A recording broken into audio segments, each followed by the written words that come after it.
Do you ever get upset at people because they're not doing what you think they should be doing? Yeah, we all do. That's pretty much what gets us upset. And the thing is, we carry that over to Jesus too. We get upset at Jesus because he's not acting or being the person we want him to be. We read in the Bible, we'll come across the parts of Jesus that we like, and we'll go, yay, and we'll read about something we don't like that he says or does, and we'll kind of skip over that part, and we'll try to make our own Jesus.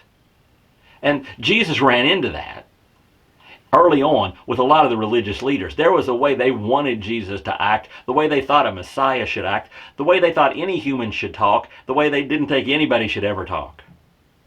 And one time Jesus is in John chapter 10. Jesus says something, it's pretty scandalous. Honestly, it's pretty scandalous. He says in verse 30, I and the Father are one. I am with God, one with God. And they freaked out. And they pick up rocks and they're going to stone him to death. They're going to kill him for this one.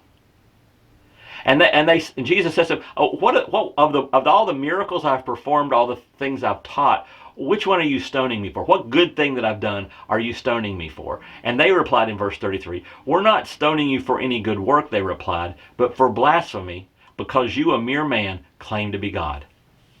Well, they're kind of right if a mere man was claiming to be God. But what Jesus has been doing should have been proving to them he wasn't a mere man. That he was claiming to be God because, spoiler alert, he was God. But again, we do the same thing. We don't want Jesus to be fully God. We don't want him especially to be fully God in our lives. We want him to have maybe some control in certain areas, but we don't want him to have control in other areas. We want him to speak into certain parts of our life. We don't want him to speak into other parts of our lives. So here's the thing. Either Jesus is God or he's not. And if he is, he needs to be God in every part of your life and every part of my life. So, today ask yourself the hard question. Are there areas of your life where you don't want him to be God?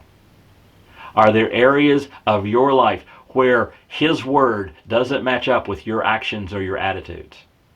Are there areas of your life where you need to let Jesus be God? Because he already is. We just need to acknowledge it. And that's today's Jumpstart.